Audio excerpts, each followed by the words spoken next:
Leave it there. I'm going to hit go live now.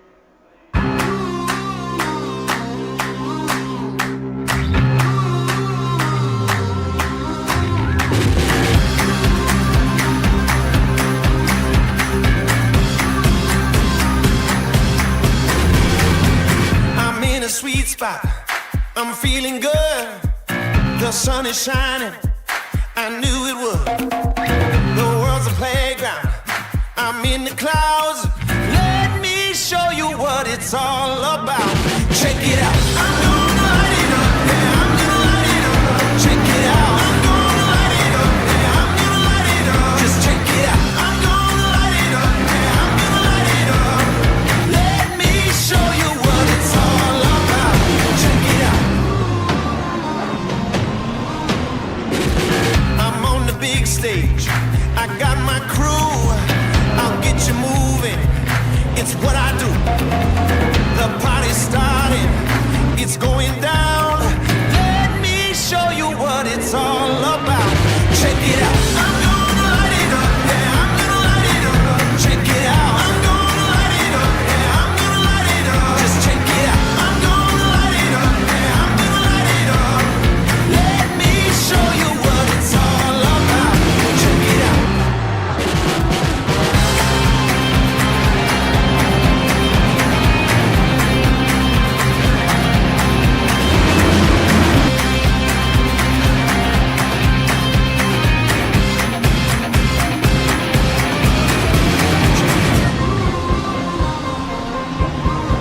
Check me out. Check me out. Just check me. Let me show you what it's all about. Check it out. I'm gonna light it up. Yeah, I'm gonna light it up. Check it out. I'm gonna light it up. Yeah, I'm gonna light it up. Just check it out. I'm gonna light it up. Yeah, I'm gonna light it up. Let me show you what it's all about. Check it out. I'm gonna light it up. Yeah, I'm gonna light it up. Check it out. I'm gonna light it up. Yeah, I'm gonna light it up. Just check it out. I'm gonna light it up. Yeah, I'm gonna light it up. Let me show you what it's all about. Check it out. If you came in on tonight and everything worked flawlessly, you'd all think something was wrong.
Hello. I just realized I am the most pro streamer and I was talking while my microphone was muted. But anyway, one more time, I guess for you the first time, welcome to the Watkins Glen in the US of A, where we are currently watching two of the most appropriate cars at this moment for this track. Of course, all-American Ford Mustangs screaming what the heck is a kilometer all the way around this roughly 1 minute 44 second track in these GT3 monsters. And yeah, another night, another Tuesday night, and another D.G.S.R event for the ACC Season 12. This is a sprint race night, which means we will see two 25-minute races, no planned pit stops at least, and both races preceded by a qualifying session. First session, a normal qualifying, go out, do as many laps as you can, set a best lap, the best as you can, and the second qualifying session will again be a one-shot qualifying, where each driver will have one chance to set a lap time.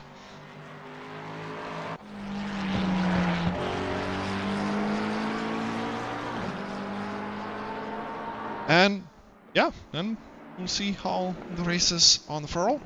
So we have roughly 9 minutes left of the practice session before we flip over into the race.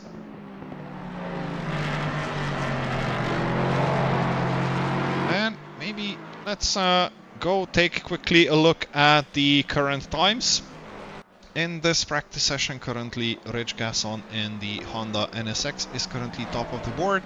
The only one who managed to penetrate the 143 barrier with a 143 and 7/10. In P2, Steve Richardson in the Mercedes with a 144 dead, and in P3 and the purple Sector 1, Paul Sadlowski in the Ford Mustang GT3 with a 144 and 1/10. All of these three drivers are contenders for the overall and pro championship. In silvers, currently we have Stephen Kroll with the Ferrari 296 with a 145 dead lap time, followed by Michael Stevens in silver P2 in the Godzilla Nissan GT-R Nismo GT3 with a 145.1. Very close times across the board. And in P3 in silvers, another Ferrari 296 GT3 driven by Thomas Pichon, and his current best lap time is a 145.4. In the AM class, again Menno Dekkers in another Ferrari 296 in the AM P1 class, AM class P1 position with the 145.6, a very good lap.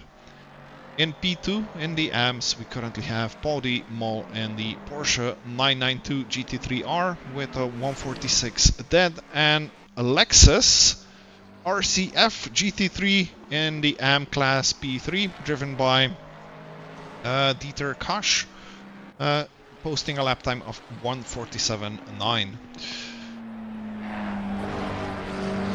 Pretty sure those lap times are going to plummet even further. Sadlowski, I believe we'll see a reset to pits. Let's go try and curse Stephen Kroll in the current silver P1. In the practice, of course. A very different sound, this Ferrari, from the roaring sound of the Mustang.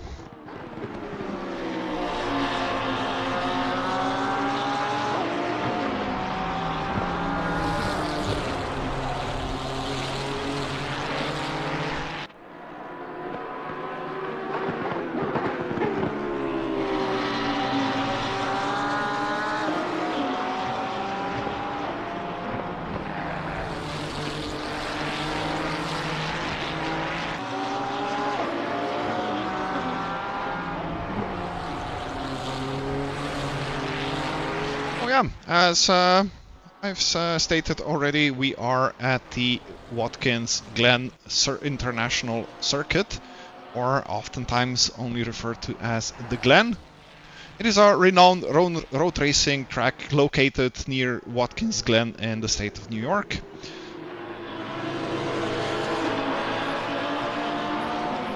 And yeah, it became a permanent circuit in 1956, so it's seen its fair share of races in the past already. In the past, it hosted also Formula 1 races. And of course, NASCAR and IMSA races, and other various sports car or endurance racing events have been hosted at the Glen as well.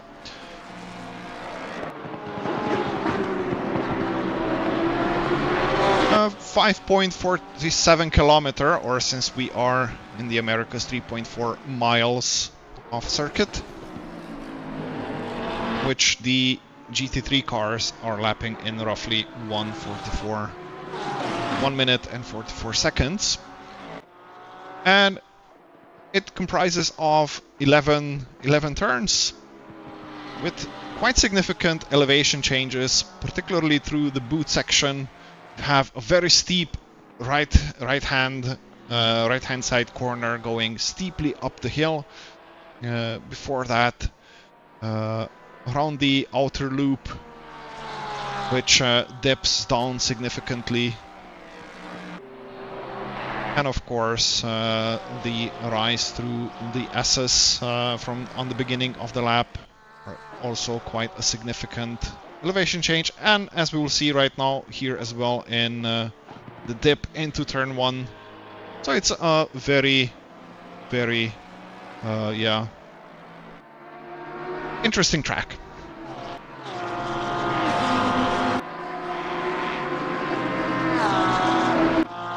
The inner loop, which the Porsche of Nick Golding will soon traverse, this kind of like bus stop chicane, has been added in the 1990s to slow the cars down who are entering the high-speed outer loop corner, which the Porsche just navigated here, and is currently used in most of the configurations, and on ACC is also the only layout that we can drive.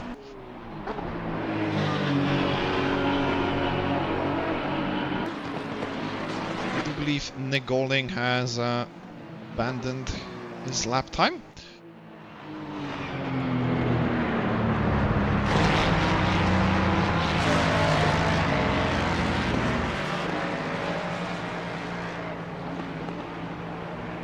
Yep, I think he parked it. Yep, and reset the pits.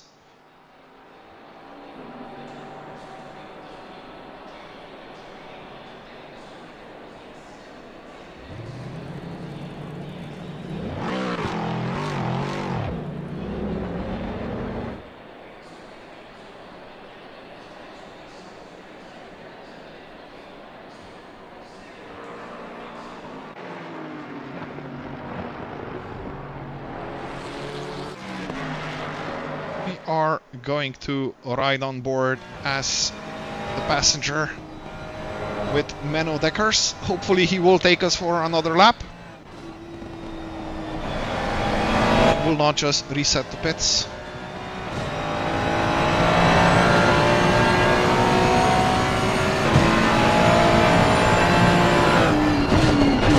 Yeah, that downhill into turn 1, very wide exit curb, and uphill through the S's. Very twisty and flat out sections with the walls being really close, so any tiny mistake and it ends in disaster. Don't ask me how I know that. Going through the inner loop, send it in the 4th gear over the curbs and onto the very long downhill outer loop. Still dipping in elevation into the chute. A nice cambered corner. You have to really nail it around the inside curve to drag the car around. And then we're on the toe, the very steep uphill right-hander. Doesn't need a lot of braking because the uphill momentum or way of the track will slow you down significantly. And then the heel, very slippery corner, very easy to get it too wide and lose a lot of time. And this has been the boot of the corner, and now this left-hander the same. Very easy to go wide and do that.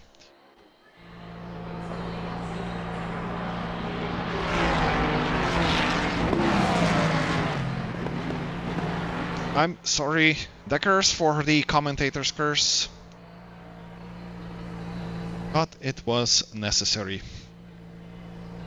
Not to curse you, but it was necessary to show the track. Yeah, we should be flipping over to the qualifying session any moment now.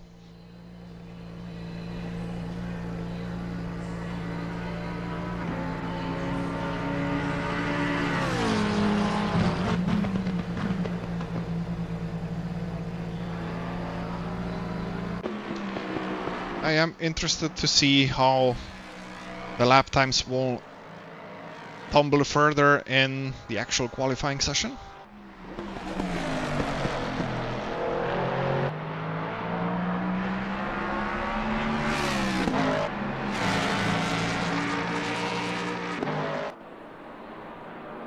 "26 cars so far in the event. Hoping to get a couple of more maybe before the race starts.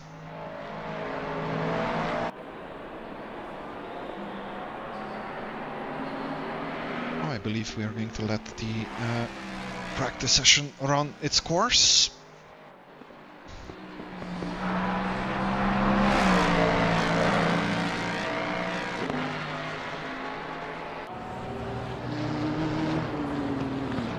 Paul Sadlowski currently just 12 one-thousandths of a second off the P1 lap time of Rich Gasson. Ooh! Oh my word.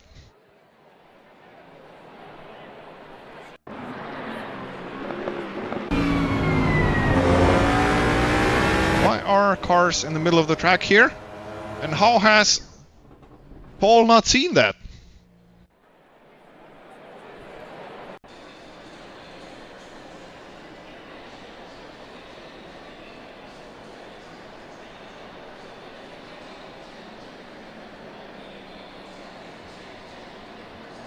How has Paul not seen a car clearly in the middle of the road?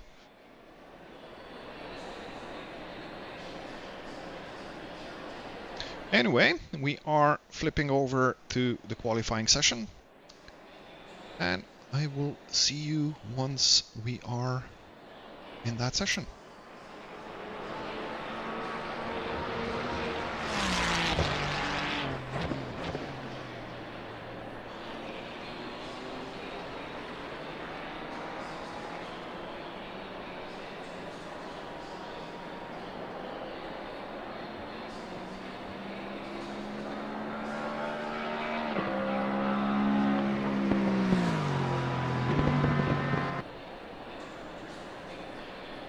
Green light, give it all you can.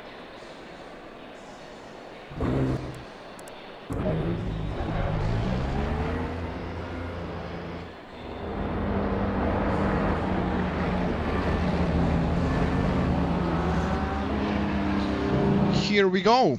Cars are already leaving the track. Michael Stevens is the first car on the track currently.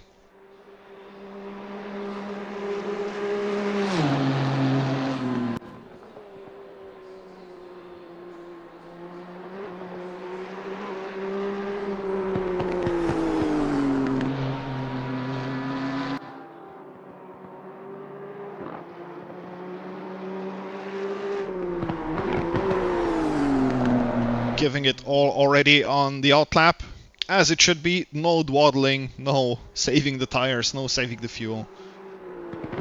Full blast, get the tires warm.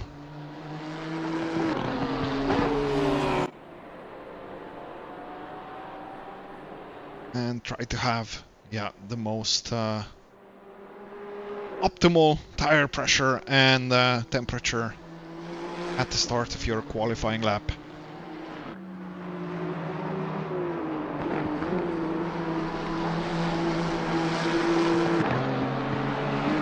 Very wide here, coming out of the boot.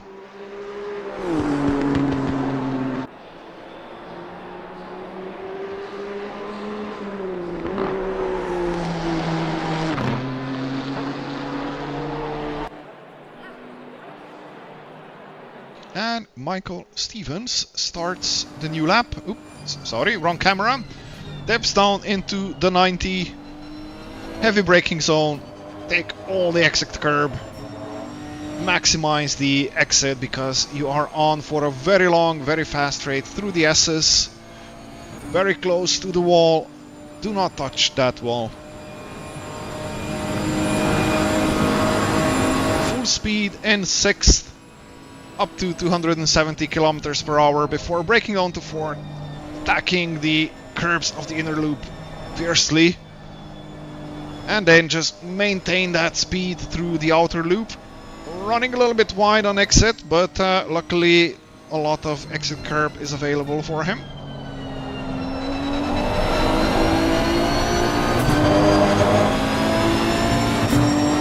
Through the chute and now up to toe. Slight brake before the uphill.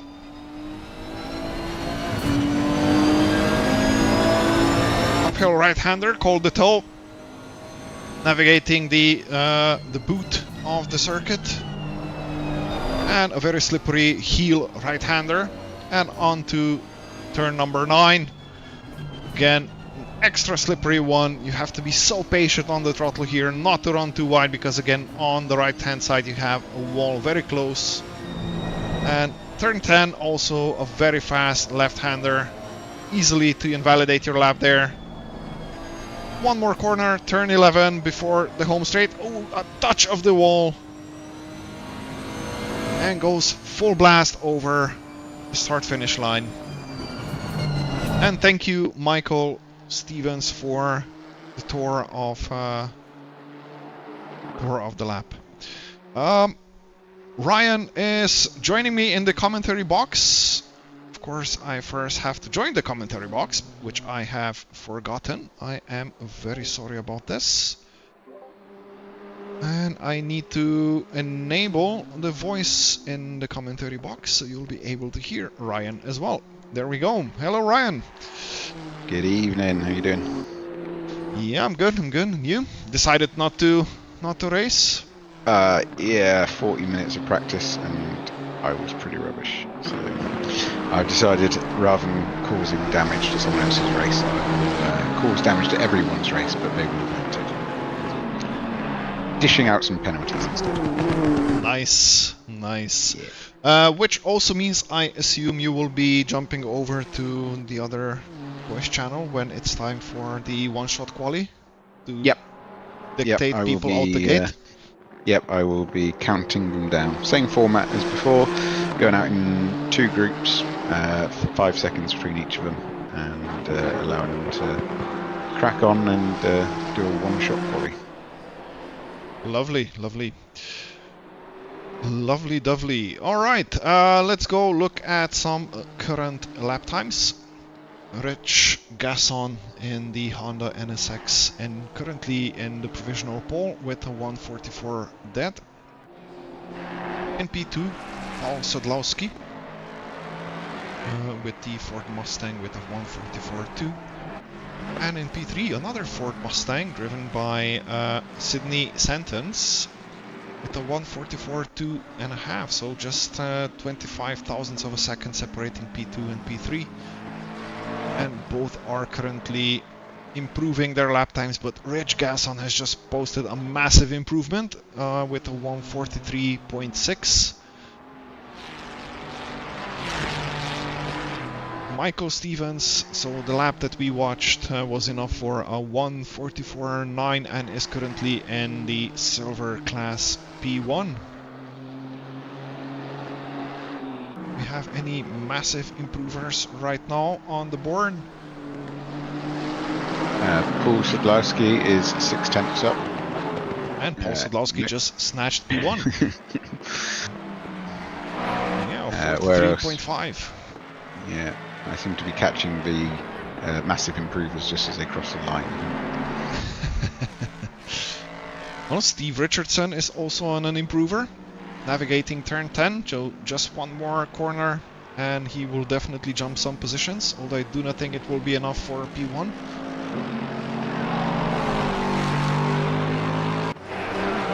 But is enough for current P3.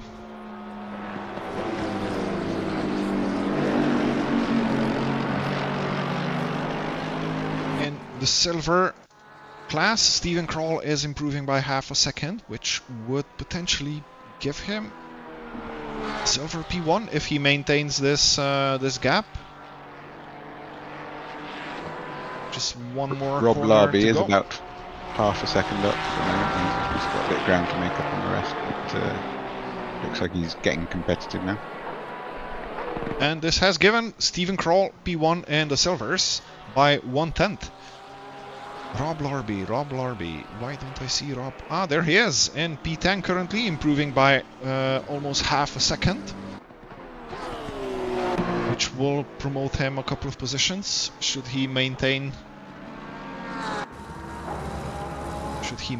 this this pace through the end of the lap. And yes, this is the color that we want to see on the Mante Porsche, not the Le Mans livery one. Mante requires the Grello livery.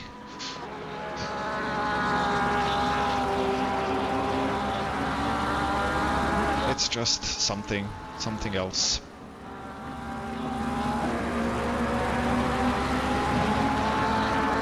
Over the start-finish line, where will Rob Larby end up in current P6?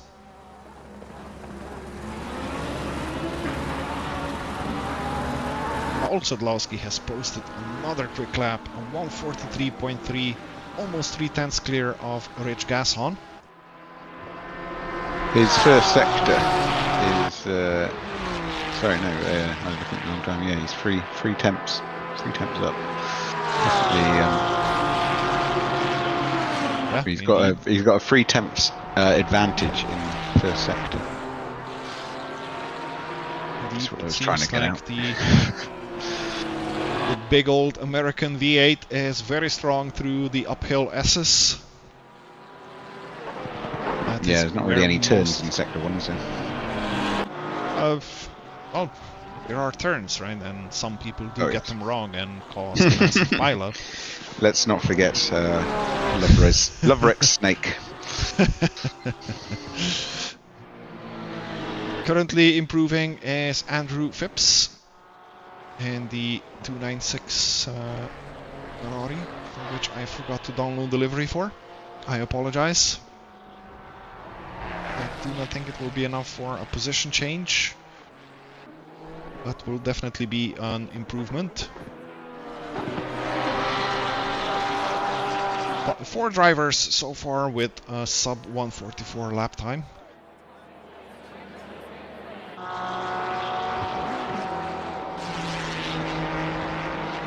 Yeah, really struggling to bridge that gap, isn't it? 3 temps is big gap in the context of the championship between, or the pace between Paul Sadlowski and Rich Gasson generally. Yeah, definitely.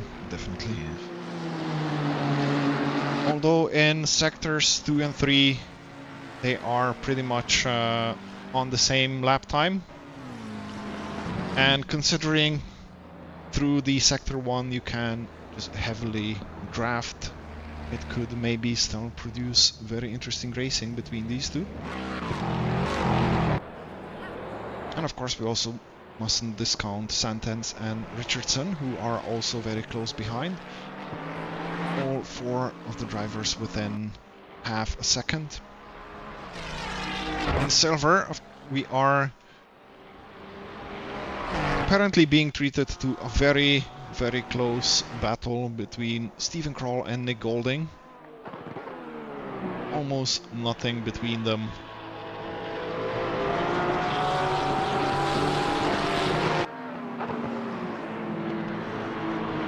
Steve Richardson is 2 tenths up on his lap. And I say that he's just lost a tenth. Should we curse him a little bit? Just as you say that, he has lost a little bit of ground on the lap time. Yeah, he was. And he abandons the lap time. Yeah, he was Sorry, possibly going Steve. to be in contention for P2 then. Yes, indeed. And Rob Larby is improving again. And up to P5. Just misses out on sub 44.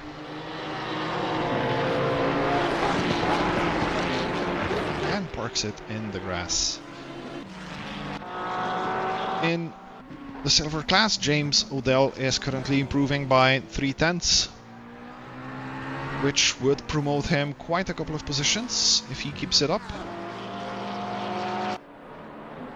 Just going to have a quick break before the excitement starts. Yep. Just don't get too excited on the break. And of course, Roxy again in the Glen in the background there, driven by Phil Walker. Ooh, James Odell has improved by half a second now, so he's really looking for... Well, this would be a P3 in silver, indeed. P3 in silver for James Odell.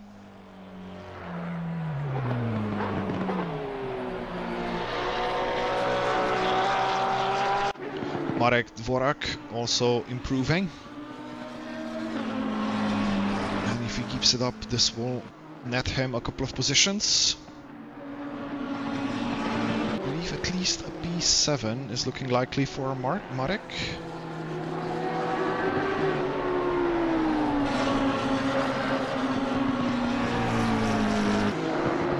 It has lost a bit of time through turns 9, 10 and 11. But still a nice improvement up to P8 with a 1:44.3. Rich Gasson will attempt to dethrone Paul Sodlowski from the P1.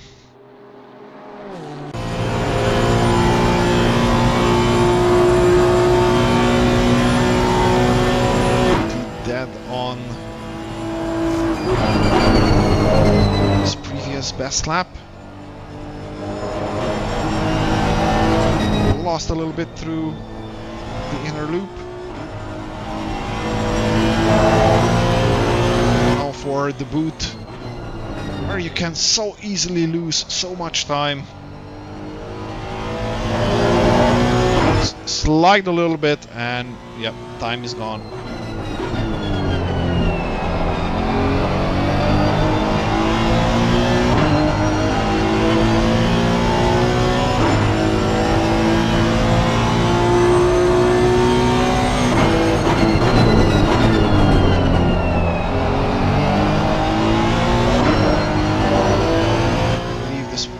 This is in fact his last lap, and Rich has parked it.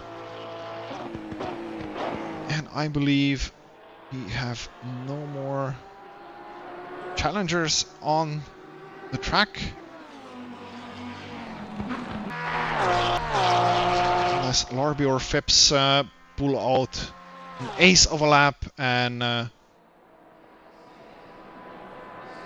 yeah, improve by 7 tenths, which is currently not happening for Rob Larby.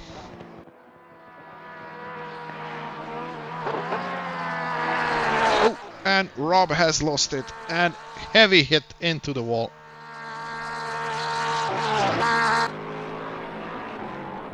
In P25, D.G.S.R, however, is improving by over a second.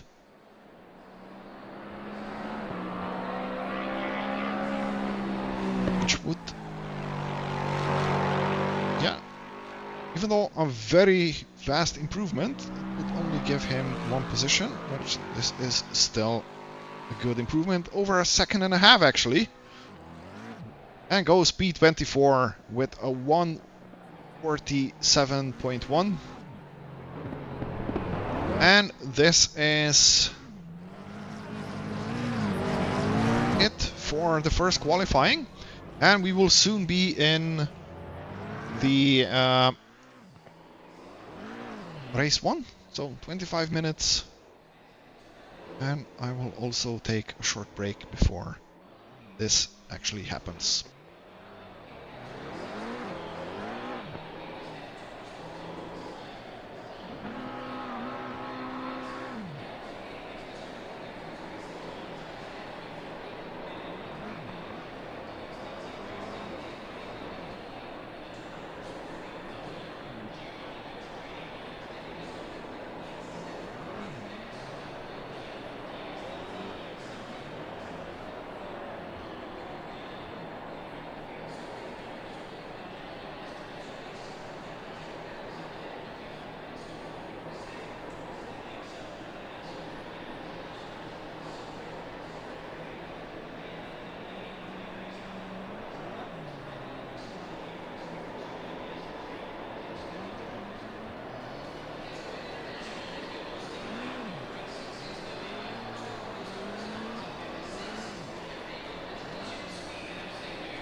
And here we are.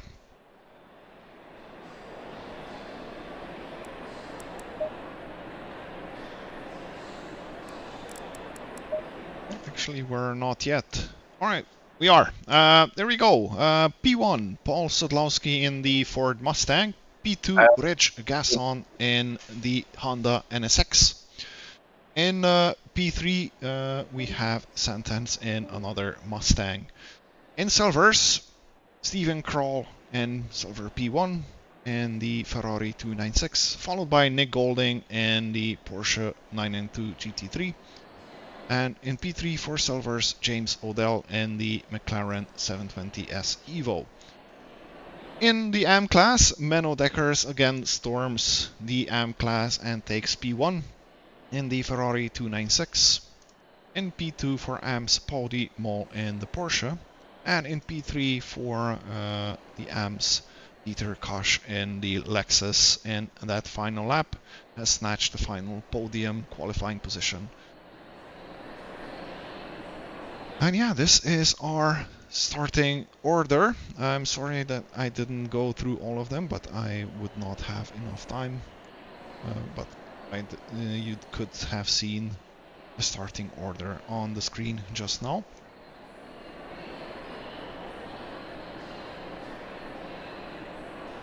"45 seconds for the beginning of the short formation procedure.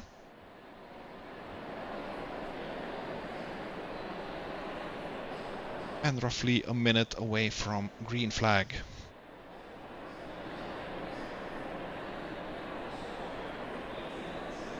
On the inside, we will have Paul Sadlowski in the P1 and Rich Gasson in P2. Be on the outside. Into the 90 or turn 1 of Watkins Glen.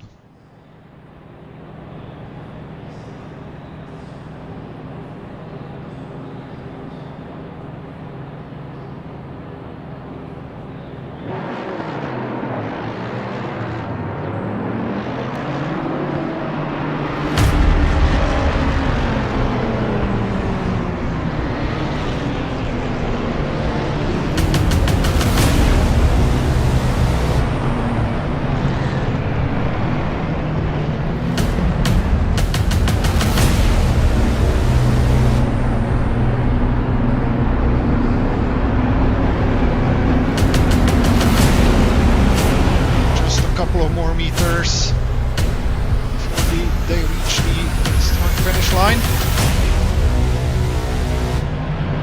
A couple more seconds and we will be go. And green light, green light, green light.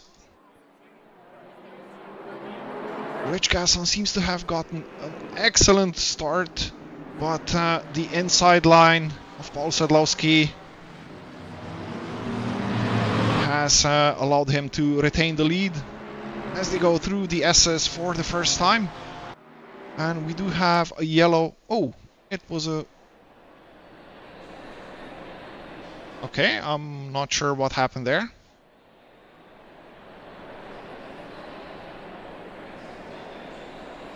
Did we lose someone and we're restarting?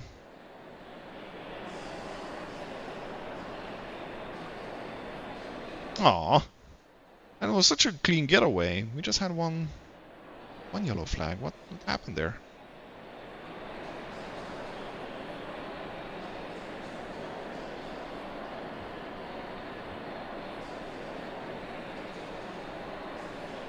Oh well.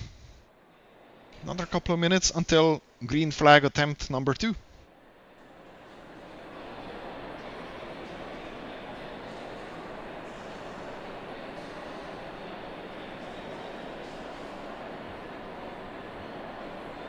I seem to have also lost Ryan from the commentary box. Not sure what's happening.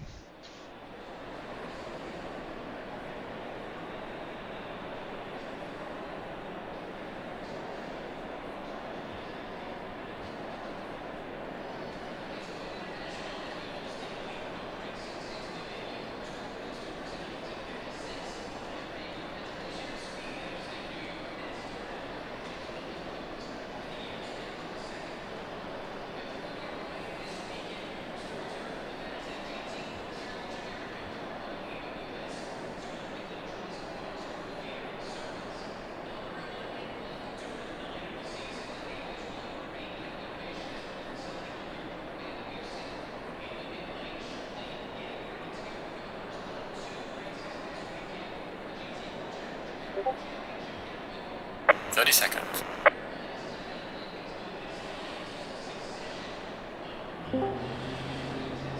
Okay. More seconds. 20 seconds. Issues, well, not issues solved. We're going to run anyway. Everyone is going to skip the pits so that the result will stand the same for everybody. 10 seconds. And then admins will sort out the actual processing of the result afterwards at the end of the session. And then after the first race, we'll just restart the session. We'll restart the server without the mandatory pit stop that's been put in. Oh, I just noticed. You're correct. Yeah. Bit of a pain. Right. Bit of processing to do, but we'll get it sorted. Start number 2. Yeah.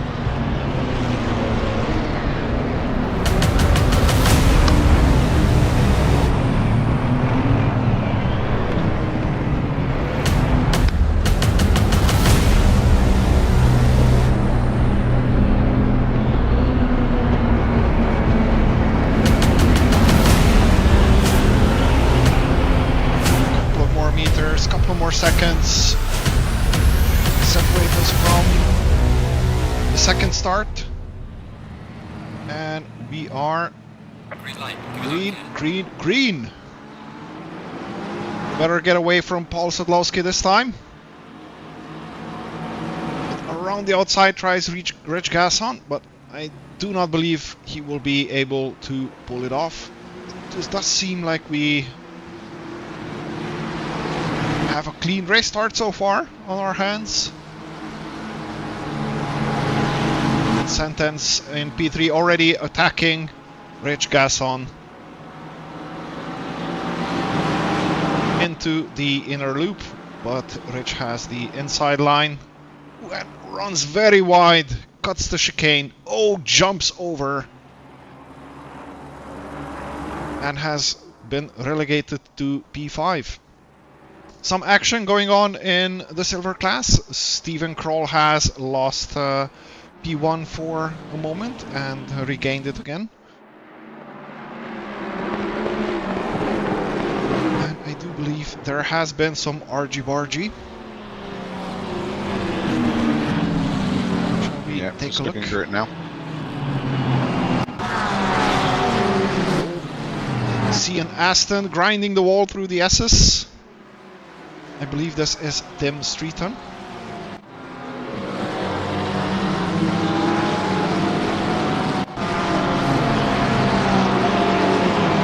Might have just been mostly door banging.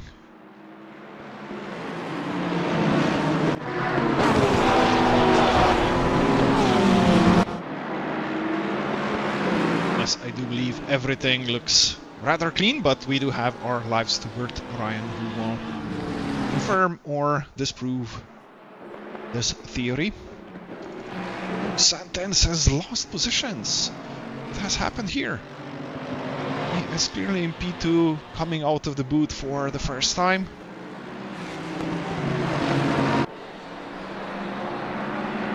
Runs wide out of turn 10. And heavy into the wall in turn 11. Hopefully not much damage. But this is excellent for Paul Sadlowski up in front, who is running away and is currently already building a 2-second lap. 2-second gap.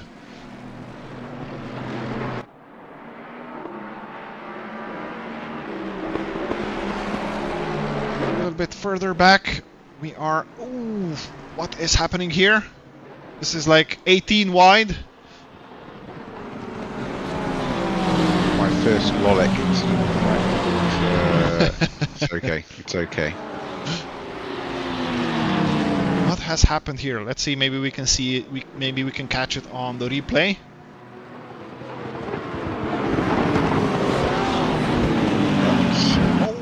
Sideways Porsche. It's like a cork in the bottle.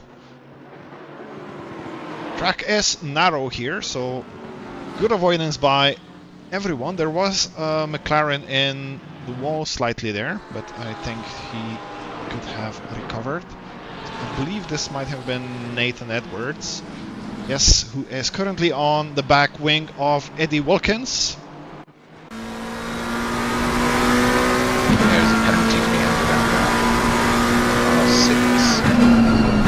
Is Roman Froller. Yeah. Has he been a naughty boy? He went into the back of Rare's just went in too hot into a turning and basically went into the back.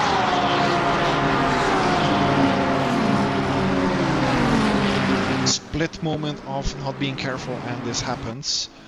Yeah, really nothing you can do. Except be more careful next time, of course. Indeed. Up in front, Romonti and Phil Walker have swapped positions apparently.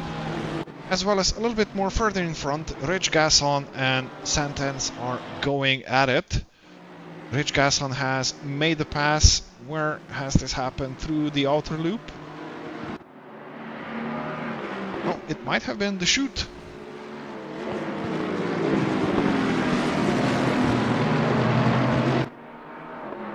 Indeed, Santens runs wide. And Rich says thank you very much. They are of course still closely together, as there are a lot of other drivers. We had another position change in the silver P1. James Odell is currently occupying the P1 in that class.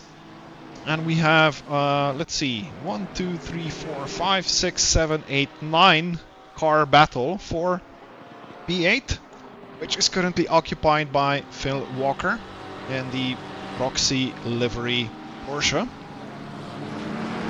Followed very closely by Roman Froller in the Ferrari 296.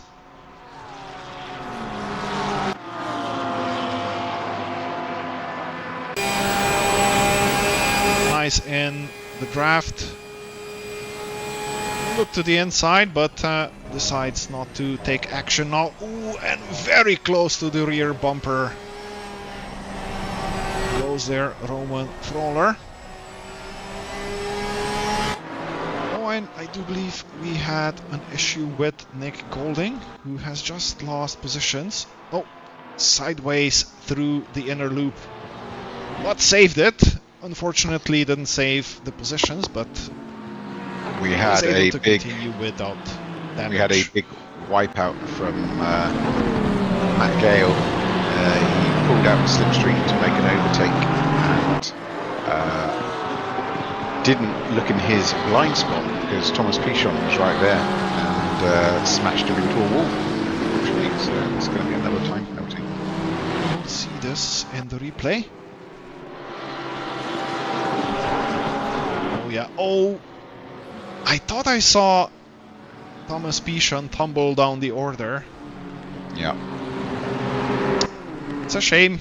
Godzilla did a Godzilla thing, and unfortunately, Pichon didn't look like he held the brakes afterwards, and his rejoin seems to have taken him back onto the track and made contact with another car, which has left several positions. Not big contact, but it's stopped him. it's a shame.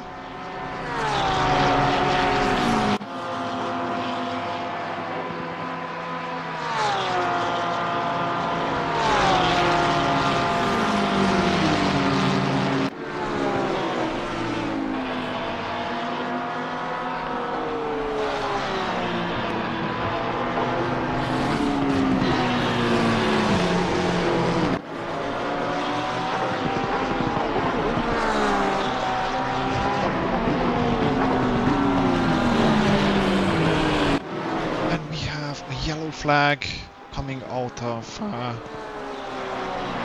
and that was not even a reset to pits, but an outright quit by 109. I don't think there was contact recorded with that car. No, I stand corrected. Pichon held his brakes the whole time. He just could not stop the car. Yeah, it do be sometime like that, right? You just cannot do anything about it.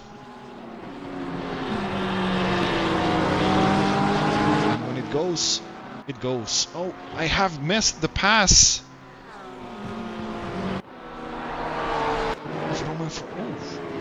It's already gone. I am sorry, I did look away for a moment and I missed the pass of Roman Froller on Roxy or Phil Walker. But I do believe it was on stream, but I was preoccupied with some personal things that I had to take care of. I apologize. Let's see through the order. Up ahead, Paul Sadlowski is leading comfortably by over 3.5 seconds from Steve Richardson, who has Rich gas on, following closely behind, and closely behind him is also Sydney Sentence in the Ford Mustang. The next closest battle that we currently have is James Udell in the Silver P1, putting pressure on Phil Walker in the overall and Pro P9 position. We still have 4 or 5 cars here very closely together.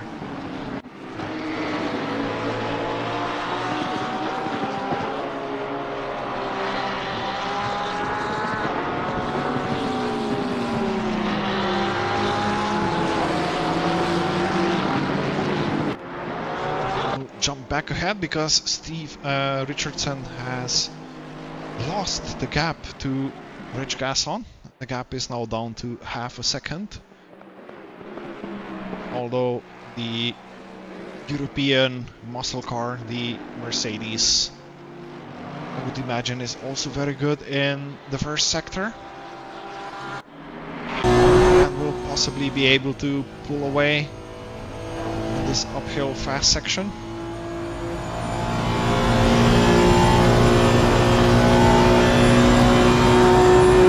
The nimble and light Honda could possibly close the gap even further. It twistier sections here.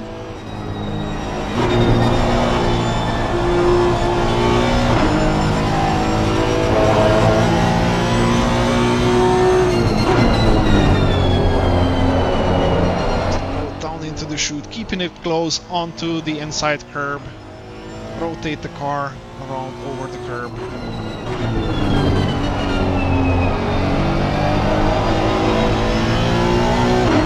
And I do believe we have another Matt Gale incident. He is moving very slowly. Oh, jumps over the inner loop, loses it on the exit, hits the wall and spins out. Luckily, no further damage done to anyone else. Just a wall tap, bro. But lost quite a bit of positions in the process. In the AMS, D.G.S.R is currently in P2, has taken away the position from Paudi Mo. Unfortunately, another thing that I have missed on this stream, but you should be used to hearing this right about now. Yeah, unfortunately, the Lolek penalties have now had to be issued. Just sending it up the inside of Dvorak's snake. A little bit unfortunate in that he caught the grass, but he probably just shouldn't have been trying to put his car there to start with. It was just a dangerous place to put the car and ended up ramming the car in front of him. I do love that I have a section of the track named by me. I do not like how it came. Oh, yes, we just saw the replay. That was an outright murder. Yeah, he caught the grass, which probably didn't help, but at the same time, he was going. Yeah, he was going for a move which wasn't really there. Indeed. Stephen Kroll has lost the position to the Godzilla of Michael Stevens. Stevens in the draft, going through the S's or the Dvorak snake. That also involved a little bit of contact between those two as well. Going round the boots, he sort of misjudged it and went into the back of him, but there was no place gain, no one harmed in that accident, so let it go. Just hard racing. Yeah, well, misjudgment. Manho Deckers, AM Class P1, currently under pressure by Nathan Edwards and the McLaren in the Pro Class. Every driver, of course, decides on their own what they want to do with the higher or lower class cars when they are under pressure. They can let them go, it doesn't affect their points because each class gets their own points in the end. And they can, of course, also opt to not let them pass because it gives them a little bit of a buffer to the pursuing cars in their own class. Or maybe it's just fun to try and defend from a higher classed driver. Roman Florner side by side with Romonti into the inner loop. And could not make that move stick. So Romonti has regained the position again.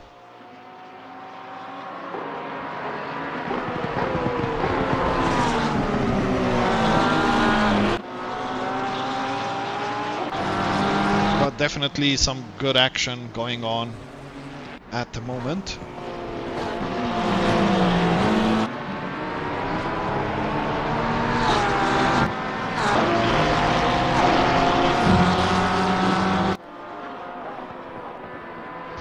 Penalties seem to have quietened down now.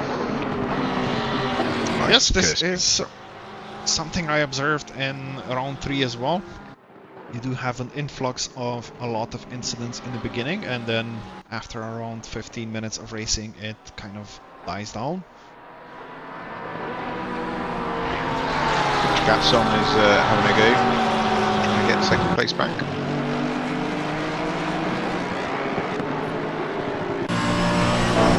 Will the Honda be able to pull alongside into the inner loop though?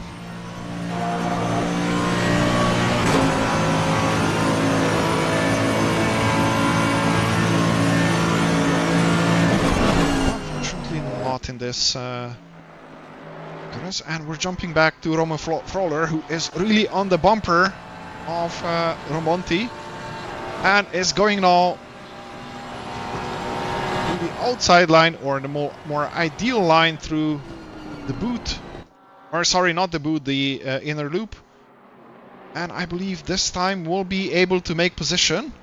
Romonti was out of position and has... Ooh, and a touch between Romonti and Phil Walker through the outer loop. When they were heading towards the chicane there, side by side, I was ready with my 5-second penalty for something to happen, but they kept it clean through there. Romonti has now lost further 2 positions as a result of side-by-side action through the inner loop with Roman Froller. Roman Froller, of course, has that 5-second penalty, so he will tumble down the order a little bit at least. But Romonti wants those positions that he lost back, because he is on a mission, showing himself left and right in the mirrors of James Odell's McLaren in front. And he has a Michael Stevens lurking behind, which is always dangerous. Not as dangerous when a Michael Stevens is side by side with you, because yeah, Indeed. that car likes to go sideways. Unless you're into your synchronized drifting, it's difficult to race alongside him.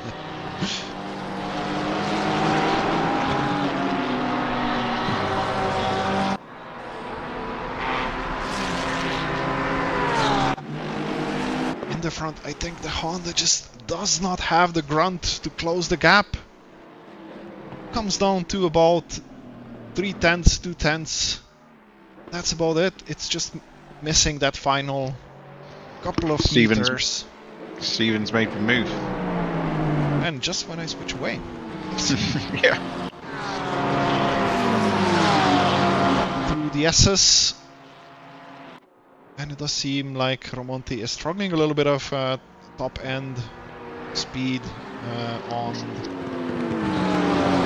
the run. Yeah, well, he's had 3 contacts, so it's probably had a bit of impact. Possibly. It's possibly affecting a little bit. But Rich Gasson is now really close, showing himself in the mirror, entering into turn 10. Nothing separates these two right now.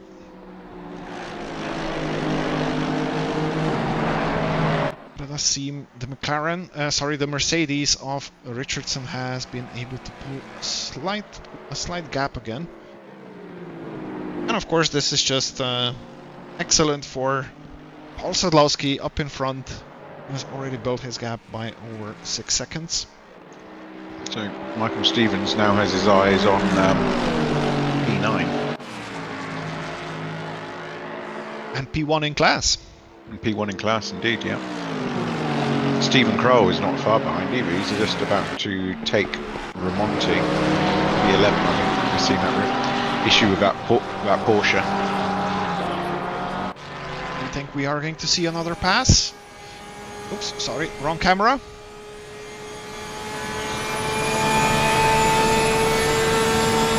Just look at that Ferrari gain. He's just gaining all the time, side by side.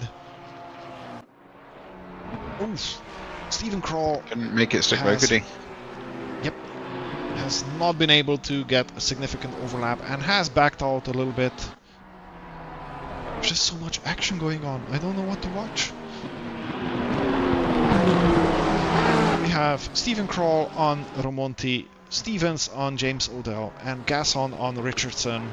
Just to name a few current actions on track that are going on. Sounds like a good time to switch to a shot of a crowd enjoying themselves. Shall we? True FIA style. No such bullshit here. Yeah, we hear about the racing. Yeah, we prefer to show the action, not the people enjoying the action. can look in a mirror for that.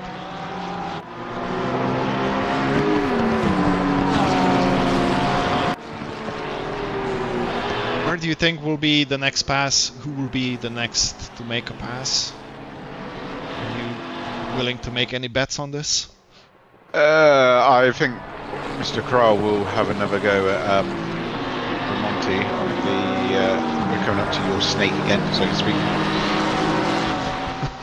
You leave my snake alone. Yeah, they're inching their way up there. Although I do think Three he is a little bit. down though. Yeah, he's not going to get there this time. Well, he's a little bit further back than he was the last time. He's staying in the draft a bit. Doesn't seem to like drafting. Not able to pull it off. Michael Stevens in front. So still behind James O'Dell. Excellent battle for Silver P1.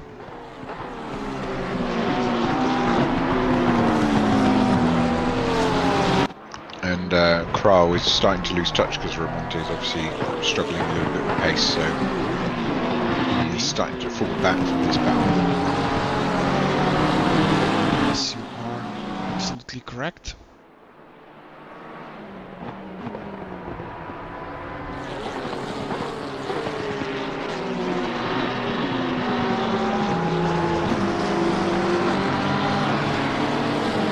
Was that a little bit of a sideways moment from Stevens?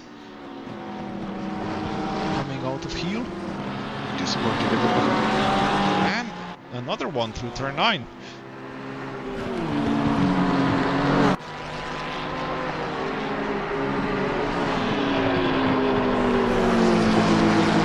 He is on that back bumper of McLaren.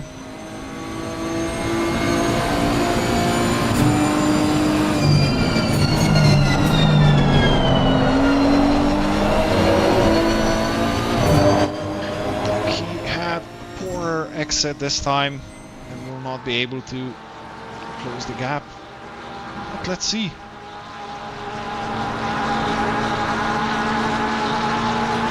I do not believe he is gaining anything. Stephen Crow, however, is not Again, quite. almost side by side, but Yeah. just missing just that not getting- final. Yeah, he's also coming out the draft quite early, which seems to be losing him perhaps just those couple of hundredths that he needs to get alongside him.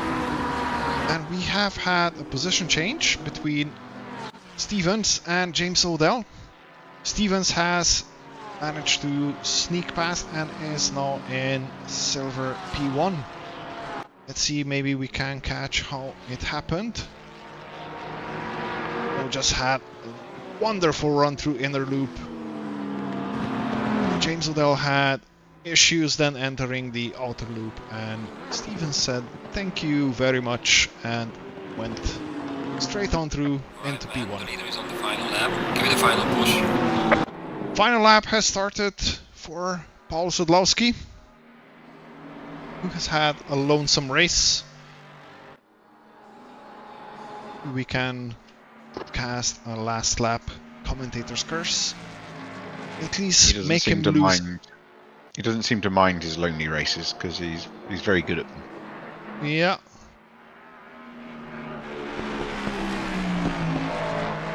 Still He is driving on the enjoying limit. this.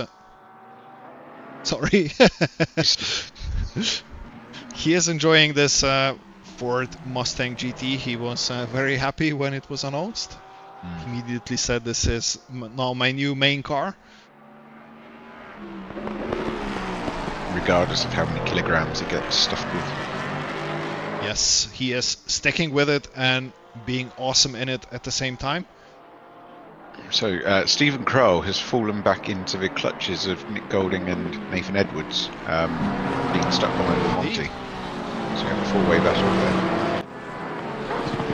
This is for the final podium step in the silver class.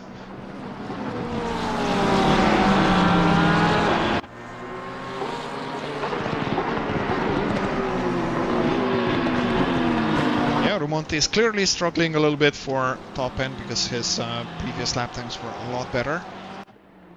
but it's just not enough for The leader has finished the race. Stephen Kroll to be able to. In the meantime, Paul Sadlowski has finished. P2 Steve Richardson, P3 Rich Gasson, as we continue watching this battle, just in case anything unfurls at the end.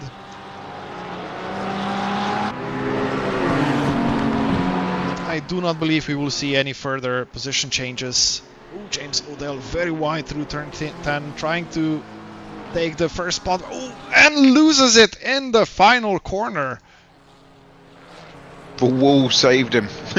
Oh, and just gets it across the line. That was brown pants moment, that was. Indeed, indeed. And yes, all of those penalties that are being applied are, so the 130 seconds are because of the missed pit stop.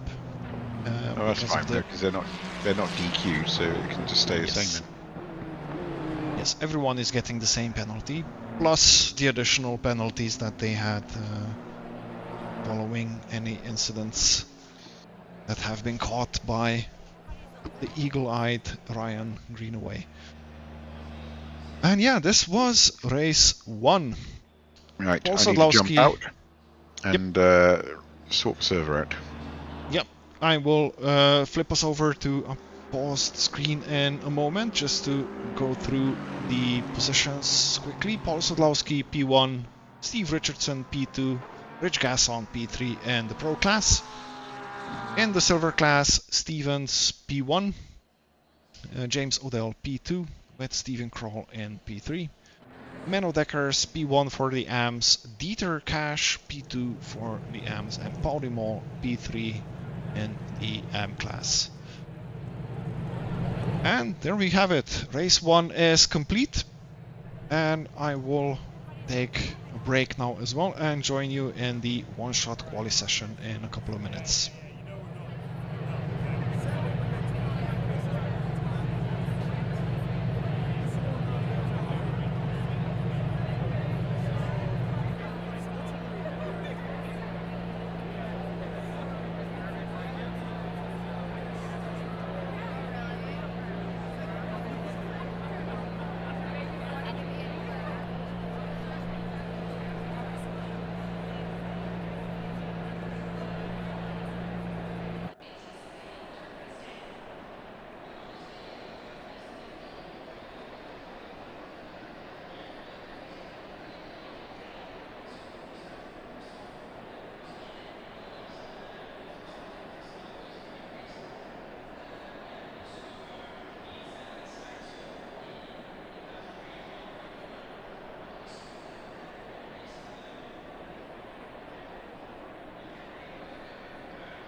Green light, go, go, go.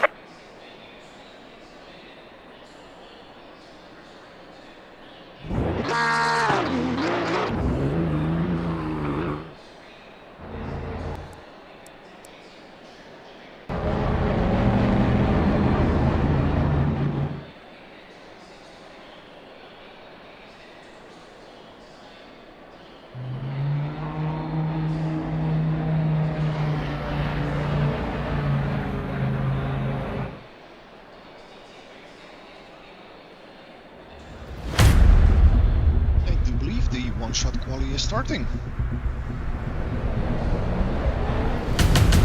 Start on the gate, Paul Sadlowski for the one lap.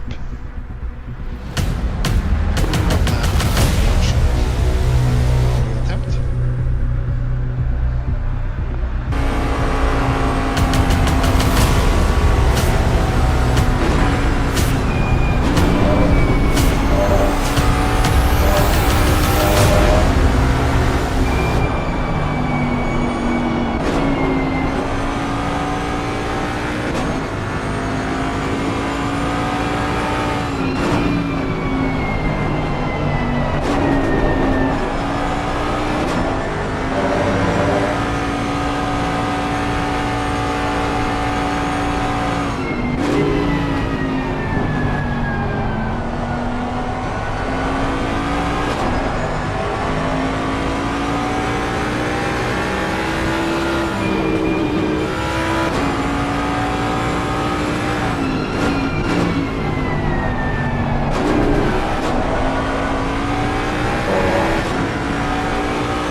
Is first lap done by Paul Sadlowski in provisional pole.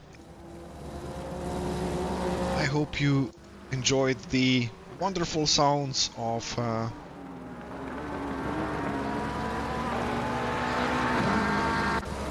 Ford Mustang GT.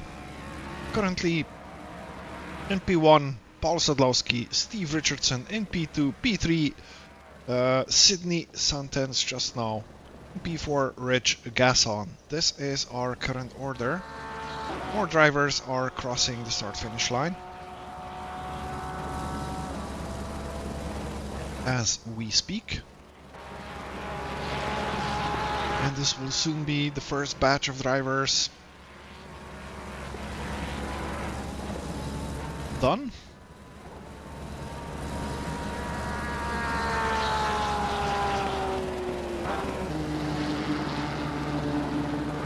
Sub 44 lap times at the moment.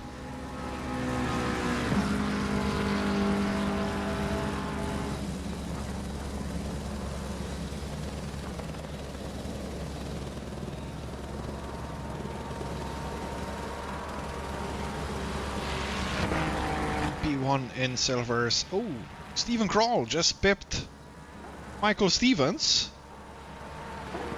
by round about 3/10. Nice. Excellent. Excellent lap time.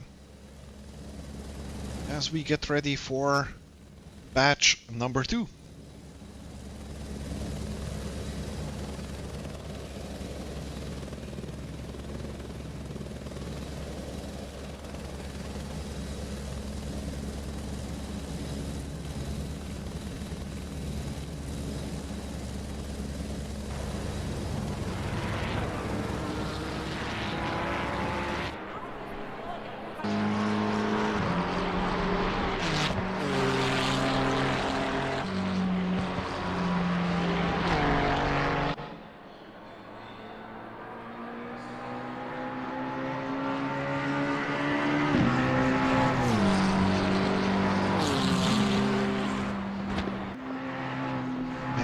D.G.S.R, our M-Class winner of race 1.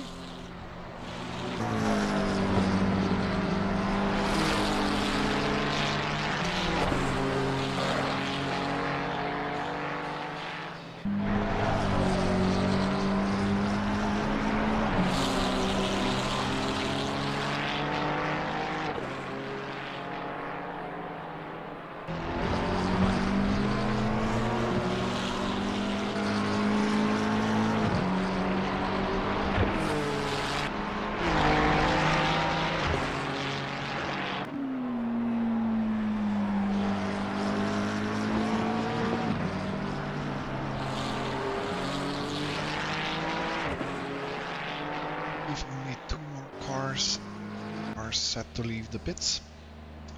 Phillips and gosh, Peter, who isn't even being yet. So, not Phillips, sorry, Phipps. Andrew Phipps. So far, everyone has set a valid lap. That might be a bit of a late release on Phipps.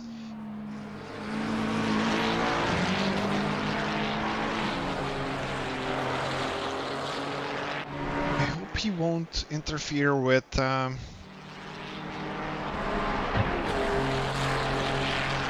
man of D.G.S.R.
More corners, and I believe we have Wayne Bennett has invalidated his lap.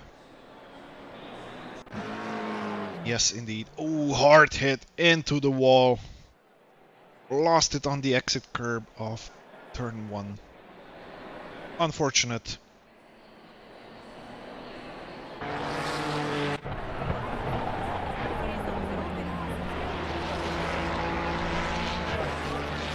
Thomas Pichon goes P14.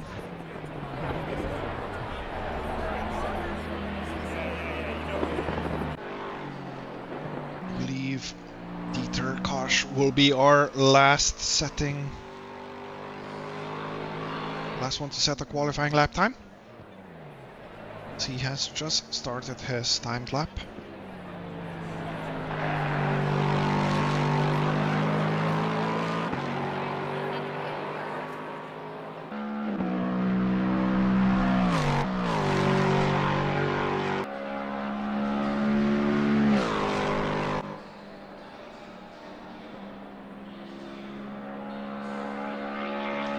Lexus also sounds amazing, if you ask me. It is probably one of the oldest cars on the grid currently.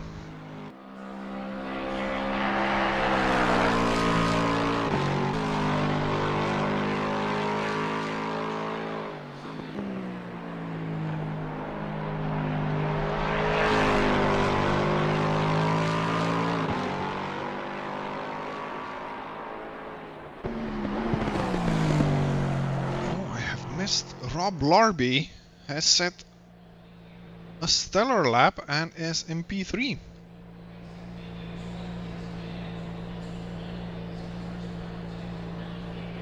Where will Andrew Phipps end up in? P8. P8 with a 144.7.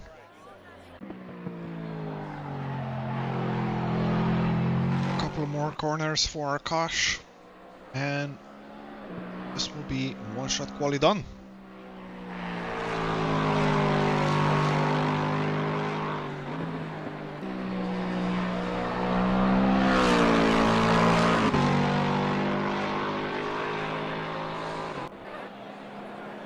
And there we have it.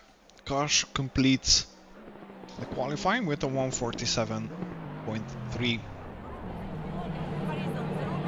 Oh, let's quickly take a look. Paul Sadlowski P1 with the 143.7, followed by Steve Richardson with a 149, and Rob Larby with a 144.0. In silvers, Stephen Kroll with a 144.9, P2 silver Michael Stevens with a 145.2, and James Odell in P3 with a 145.3.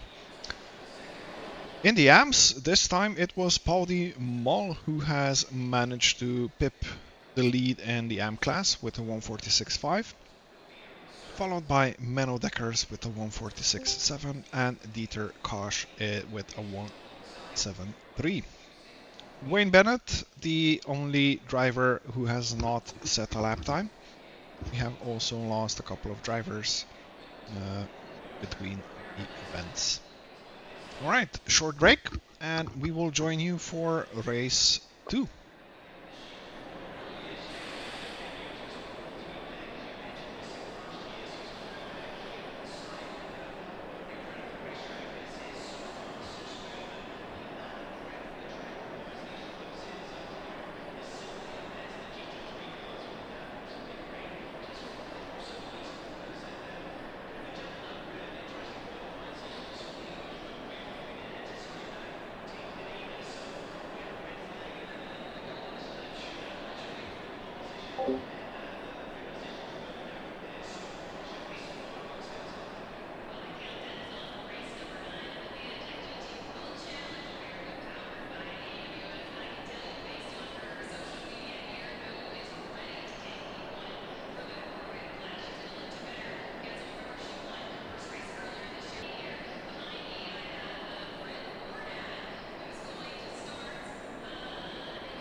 Here we go.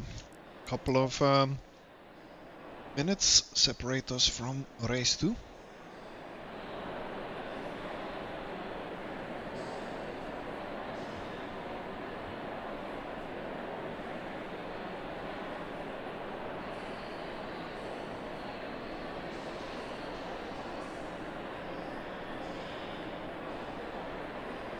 What was the one-shot quali, Ryan?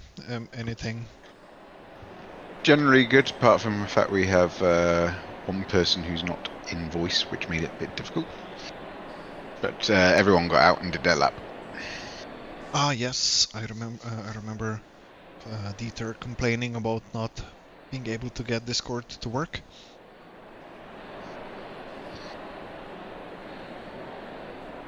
I was wondering why he wasn't leaving the pits. Yeah, you got the message on text eventually. It's quite close, actually, with qualifying. They were Yep. not far. Yep. Kind of. Paul Sadlowski again, good lap, but it was tightly bunched behind him. Yeah, and this time Rich in 5th, Richardson in P2 this time, and Rob Lorby in P3. With a rather excellent lap.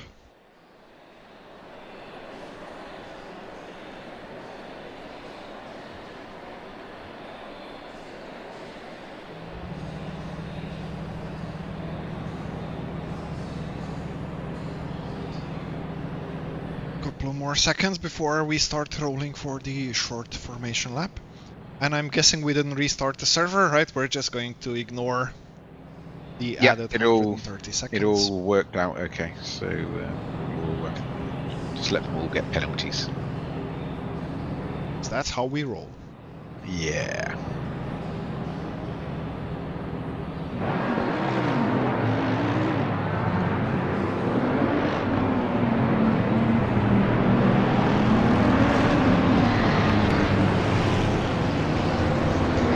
They pull off. One more corner, a couple of meters, and we will be racing once more. This time a bit more in the evening hours, I think, judging by the longer shadows. As I believe 5 PM this time. Race 1 was a little bit earlier. And we Green are light, soon below in you. green flag. Good getaway by Sadlowski, who also has the inside line. Richardson almost makes a contact with Sadlowski going through the 90. But I do believe we again have a rather clean getaway. Maybe just a couple of argy-bargies going on in the background, but so far so good. 4 wide Larby. going into T1 back there. What can go wrong, right? Yeah. Rob Larby has lost the position to Santens. Already on through turn 1, Santens was a little bit ahead of Rob Larby. Can't get around the outside. And Santens is in P3. Larby was put under pressure by Rich Gasson, but not enough of an overlap to make a move.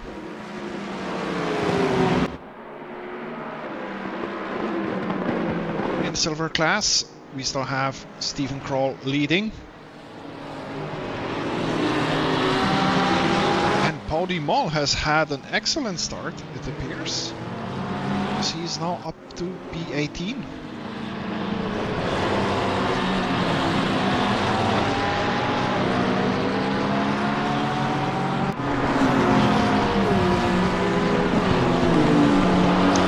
Yeah, unfortunately that excellent start did involve barging Matt Gale off the track. Unfortunate. Let's see if Rich Gasson will be able to pull alongside the Porsche of Rob Larby now, going through the Dvorak snake, and I see Wayne Bennett, yellow flags in the chute. And Wayne Bennett resets the pits from the chute and quits the server, so we cannot even look back what happened there. I'm just looking at it now. There was an incident. Yeah, there We was. can see this if we watch from D.G.S.R's perspective. Oh, I think that was... Oh, D.G.S.R. I don't think he could have done anything there. unfortunate. I think he was so Wayne Bennett was clipped by Menno Dekkers, but I will leave our live steward to make a decision on this. And of course, as we watch this, Rich Gasson makes the pass.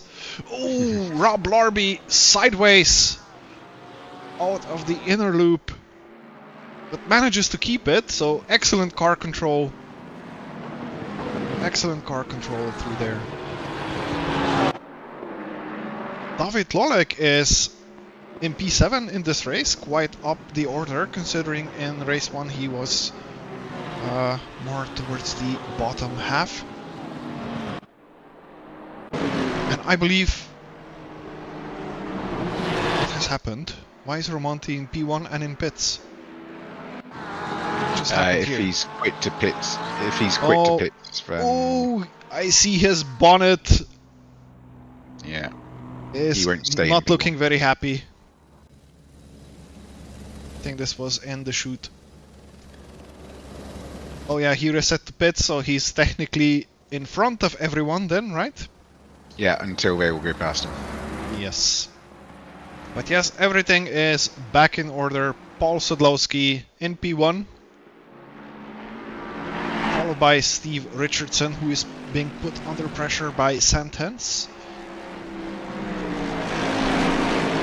Some argy-bargy into T1 between Pichon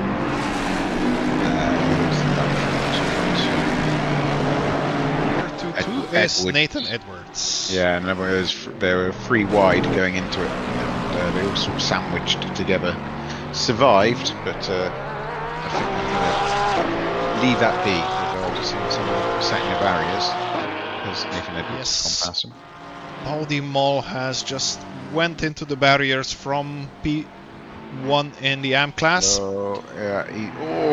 My lord. He hopped his way through the bus stop, lost it going into the subsequent right-hander, and very, very nearly took out Edwards as he went past. Yes, indeed. And I can also see James Odell has dropped a couple of positions.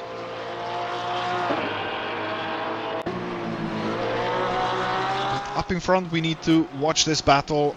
Andrew Phipps is on the rear bumper of Rob Larby.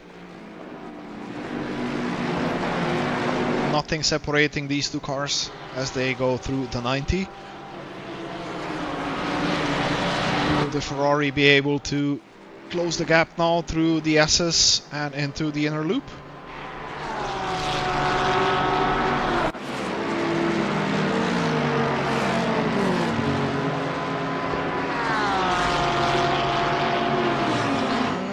Not in this instance. Eddie Wilkins has also lost a couple of positions, just a couple of moments. Oh, Matt Gale drifting through the final corner. Yeah, Matt seems to be having some issues. Wilkins is apparently letting Dekkers and Matt Gale go. So Eddie sent it up the inside on Matt, but it looked to me he just had a much better drive than me. It looked like he was making the corner. Matt turned into him, lost the position, and it looks like Eddie's giving it back to him, which is very sporting. Yeah, I would not be giving that position back. Yeah, I thought it was. Well, it didn't seem like a dive to me. It seemed like he was in control of the car. Yeah, I agree. I think Matt Gale just turned in a little bit too early. Considering there was another car on the inside, right? And Yeah. Andrew Phipps is again very close to Rob Larby as they have exited the boot. A little bit forward, we have Rich Gasson climbing all over the back of Santens. So again, lots of action. And I see penalties being applied.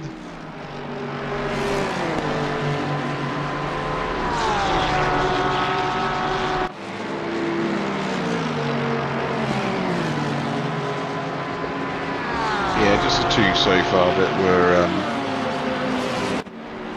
contact which led to consequence, so to speak. there's been some hard racing, but without it necessarily being one person's fault, and I can't particularly get badly hammered as a result. Rob Larby just had a terrible exit out of the outer loop, but he's just missing that final couple of centimeters by Phipps to be able to make a pass.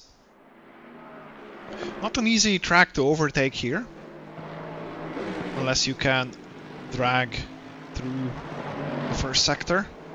And even if you do, overtaking through the inner loop is very, very tricky business. Very dangerous. Side through, is it? Yeah. Yes. It's very fast, it's very bumpy over those curves, and yeah, the car on the inside can very easily lose it. Or you can easily lose it, and it can quickly end in a disaster. Rich Gasson going for it into turn 1. On Santens. And has managed to make it stick. Will he be able to retain it through the S's and into the inner loop? We'll have the draft now. Indeed. The Mustang power. Not using the draft again. They're almost overlapped, so they cannot use the draft unless he wants Not now. to. No, but just as they came out of the snake, they definitely had a chance to be right. Take it. Maybe that was the difference between him getting alongside and getting past. Indeed.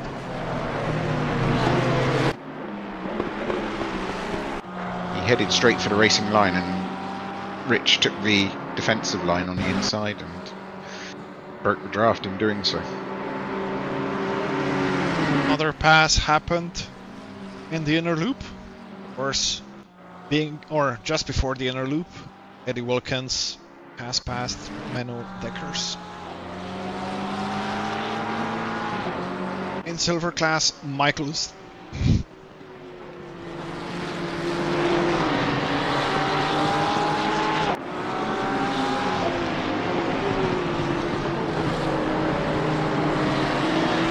Sorry, I had to cough, so I think I muted myself on stream just in time, but not for.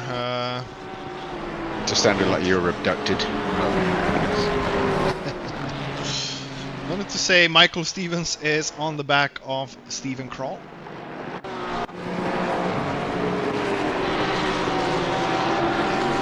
This is a battle for one in silver class.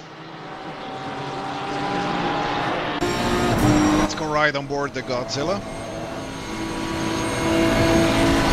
Flash your lights. Oh. Yes, Stephen Kroll loves it when you flash your lights. He's got a chance. Is he gonna send it? Is he gonna? Oh, they've done pretty well to get through that intact. Yes. This was tight. This was very tight. It was a bit scrappy, but they managed to beat each other and avoid hitting it. This has allowed Nick Golding to close up on them.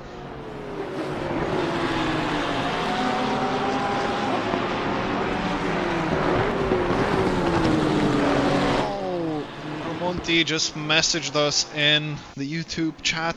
His throttle got stuck at 100%. Well, technical issues are part of racing. It sucks when it happens, but they unfortunately do happen. But yeah, better luck next time, and hope it won't be the break next time. Yeah.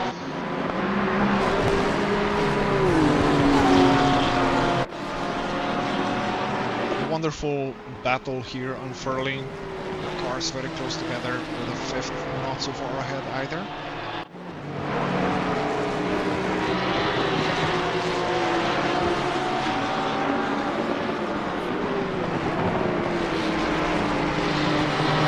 Dekkers in the AM class is in an interesting position right now with that 5-second penalty.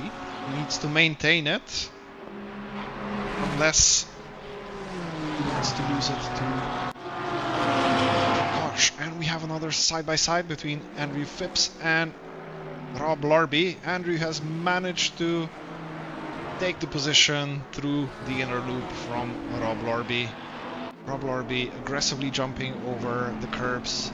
And this is what I was talking about before, right? If you're side by side, the car takes the inside curb a little bit too aggressively or too tightly. It just jumps over, and it's so easy for it to just, yeah, be thrown into your path, so to speak. Yeah, yeah. Once you're airborne, anything can happen, really, can't it? It's a little bit hard to control cars when they're not touching the ground, right? Yeah. And I think there may have been some argy-bargy here behind James Odell and Eddie Watkins again. I think I am right. Let's see what's happened. Side by side, going into the inner loop. Oh, oh! Well, I think this will require intervention of our live steward. Sharpening my pencil.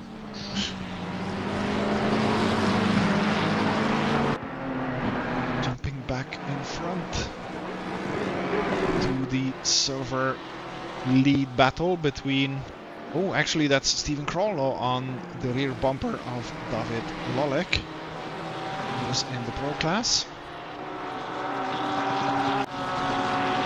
A little bit further up, Rob Larby right on the back of Phipps wants that position back. Side by side, but has had to back out, and Marek Dvorak has also joined that fight.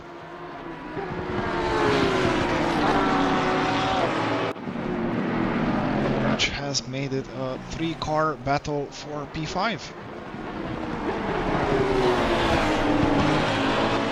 Okay, seriously, who do I watch? Who do I broadcast? This is insane, guys. Please spread out a little bit more. Of course, I'm kidding. We love to see this much of action, because we know being in such fights is why we do this. Oh, Nick Golding had an issue. I think Has that lost is. positions. I think that is going to be unfortunately a penalty on Eddie Wilkins. That one. Nick Golding lost it on his own, but was able to continue. Well, if it's penalty worthy, it's penalty worthy. What can you do, right? Yeah, he just... James Odell was kept a straight line on the left-hand side, and Eddie just came across him. Just sort of drifted across him towards the racing line and bumped him off. And even though Eddie lost places, James also lost a place as a result. So I think I just spotted a little bit more work for you again. Oh, good, excellent. This was an excellent battle for P5. Rob Larby has managed to come out on top. And later Phipps and Dvorak came together. All of this unfurled into the 90. Nice pass by Rob Larby. Dvorak seeks an opportunistic moment and taps the rear of Phipps. Yeah.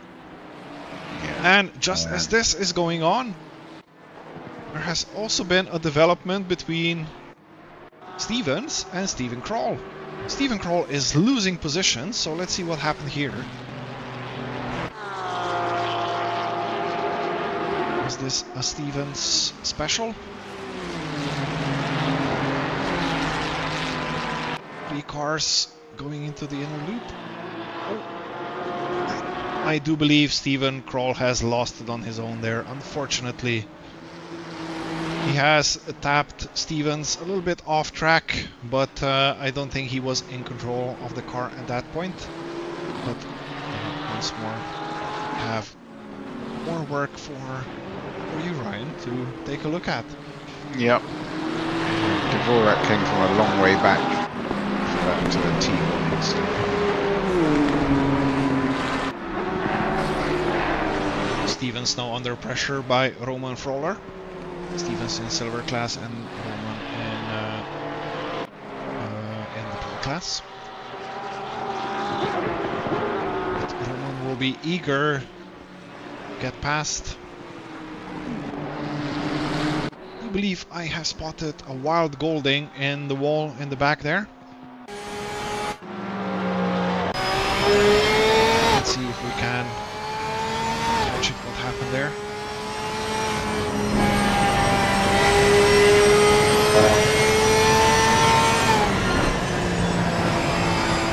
Yes, oh, quick snap of the rear.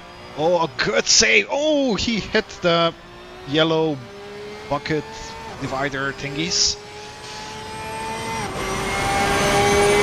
He had a very good save, but still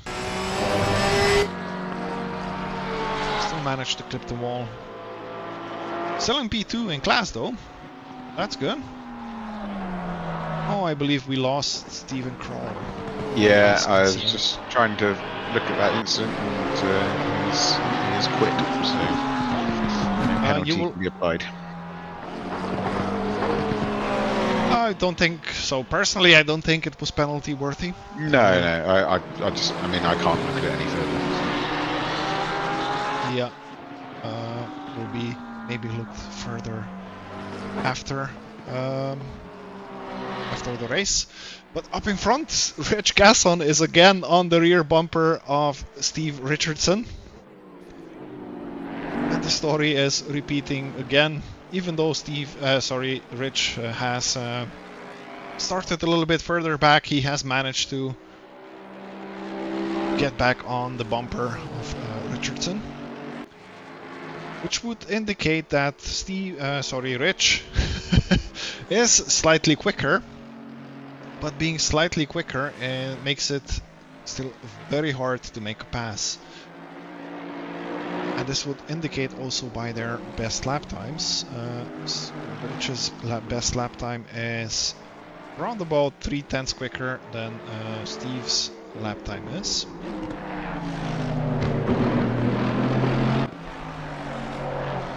Yeah, 3/10 is 3 to 4 tenths is pretty much nothing, and you have to be creative when you're trying to make a pass. You have to unnerve the car in front, or the driver in front, in order to force him into a mistake.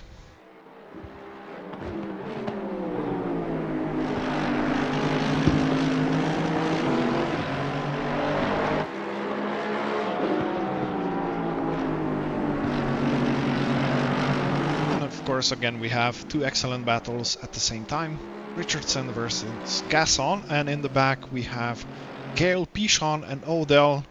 Three-way battle for P3 in the silver class.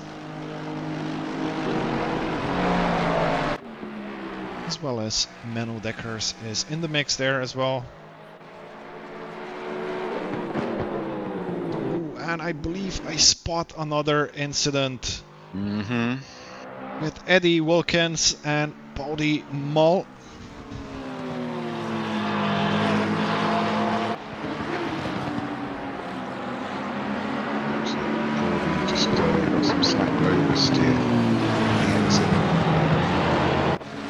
Touches the inside curb a little bit too much, and collects Wilkins. Such a shame. Wilkins does not have luck this race. And then they've managed to hit each other again when they're trying to sort themselves out afterwards.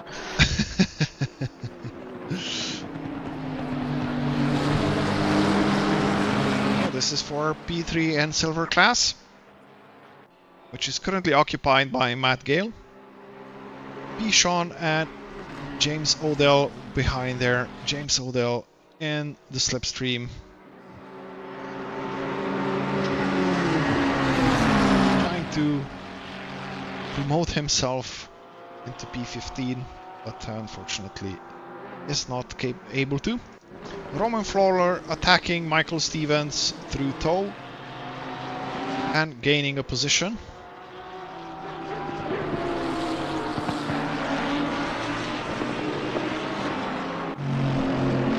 Rich still piling on the pressure, but Richardson is not cracking. Ooh, nice drift, Rich. Nice drift and nice save. Of course, this wasn't beneficial for Gasson's passing effort, but it was nice to see. Rear tires might be a little bit warm now on the Honda, making it maybe a little bit more difficult to put the power down. And I do believe this will be the penultimate lap.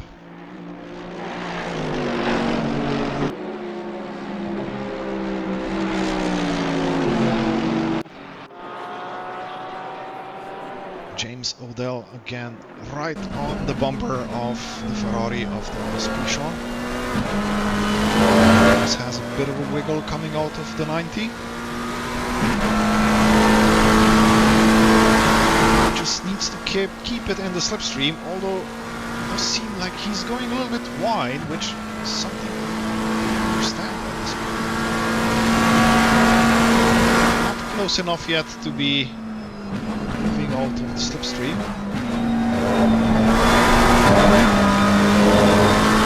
Matt Gale in front had poor run through inner loops.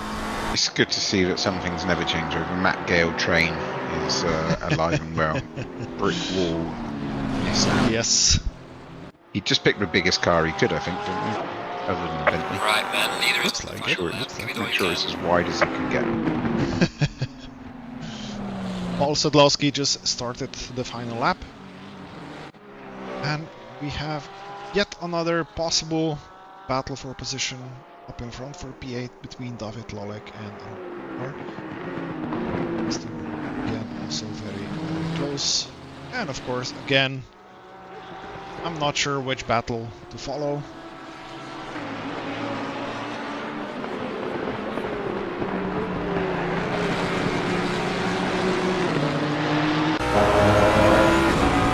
Will the horsepower of the Mustang save Lolek from the attack? Sure looks like it at the moment.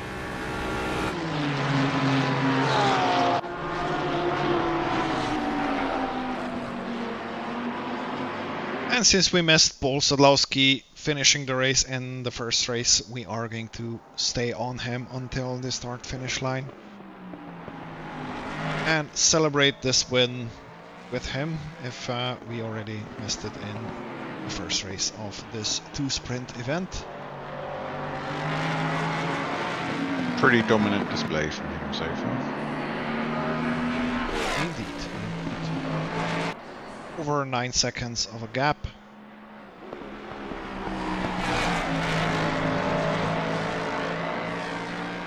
Final corner navigated, and there is the checkered flag. Crosses the start finish line. Matt Gale incident. Last lap. No. Oh no. Oh, 2 cars spun around. Not what you want to see on the final lap. Oh, tagged by the Ferrari. Oof, unfortunate. Very unfortunate. P3 of Matt Gale evaporated in an instant. In silver class, Michael. What do I have with Steve today? Why am I calling everyone Steve? Michael Stevens wins in the silver class. Stephen Michaels. Stephen Michaels, yes. And Menno Dekkers, not Steve Dekkers, navigating the final corner, take the win for the M class.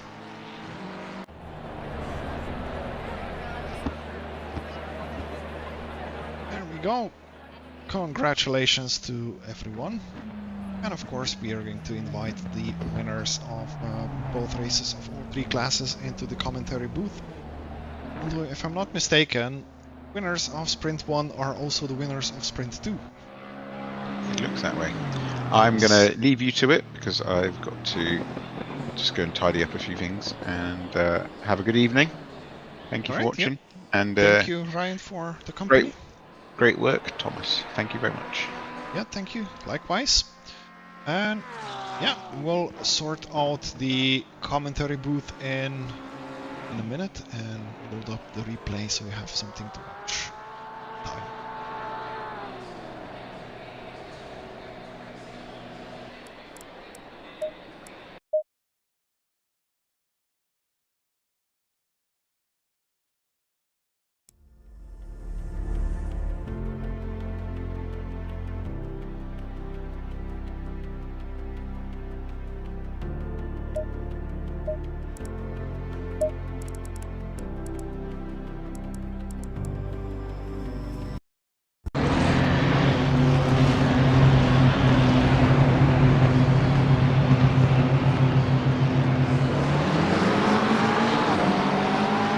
Here we go, replay running, and I'm looking for...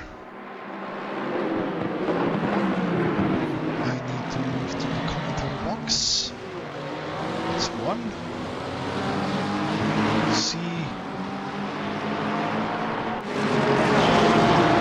There we go, that's 3 of them. Welcome to the commentary box, lads. You are now live, so please behave yourself. I'm of course kidding. Well, I'm not kidding with the "you are live" part. This is very much true. And let me say first, congratulations to all 3 of you. I believe all 3 of you won both Sprint 1 and Sprint 2 races in your respective classes. Is that correct?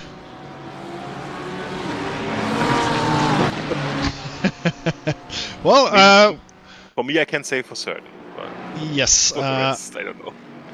I believe so. I believe so. I forgot to make a note because I'm the most excellent streamer ever. I forgot to make a note for myself when race 1 ended. But if memory serves correct, this should be correct. Anyway. First off, let's stop with the the bronze class, AM class Menno Dekkers. P1 in race 1 in quali 1 as well. Quali 2 didn't go according to plan and you started from the 2nd position in AM class, but managed to get back into P1 in the end in the AM class. Although you had a 5-second penalty, I do believe that yeah, it didn't affect your end position because the gap to P2 in AM class was bigger.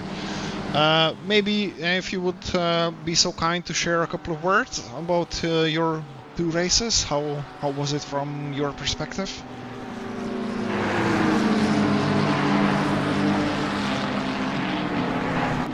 Menno does not want to talk to us apparently. Oh, sorry, I still got my push to talk button on. Ah, now it's off. Sorry, I forgot my push to talk. So you No nothing worries. heard anything. Yeah, first race was very good, very steady race between the circle classes. Second race started a little bit messy, but not very good at the end. Drove away from P2 of the bronze class, Mr. Crash. So to go up to 10 seconds. So yeah, very happy. I followed a couple of silver guys, Mr. Odell and Gale and Pison. Because Pison made a mistake, take a couple of places at the end. Yeah, it was definitely an eventful race, and it was eventful not just around you, but across all of the positions almost at the same time. So it was really hard to pick the battles that we were following, but we did catch a couple of moments in your races as well. Nice. Yeah. It was a pleasure watching you win a couple of more races, which I think puts you in an excellent position in the championship and the bronze class as well. Yes. Yeah. I hope I will see next time a little bit more bronze drivers. Yes, this is something that would be nice. It was a little bit low on numbers, but still a fun race, I believe. Still fun, nonetheless. yes. Nonetheless, Yeah. yes. certain. Well, congratulations for the wins in the bronze class, and we move on to Michael Stevens, who almost got a new name during the commentary. Oh, what was my new name? You were almost Stephen Michaels. And yeah, congratulations for your victories as well. I believe they were Thank very you. hard fought. We have been. This one was a bit first one was a bit sketchy on my overtake on Stephen Craft. I wasn't happy with it. I don't remember anything being wrong with the overtakes. Maybe we have missed it, but yeah. It was a dive into the bus stop chicane, and it was a bit too divey. But Stephen saw it coming and stayed out of the way.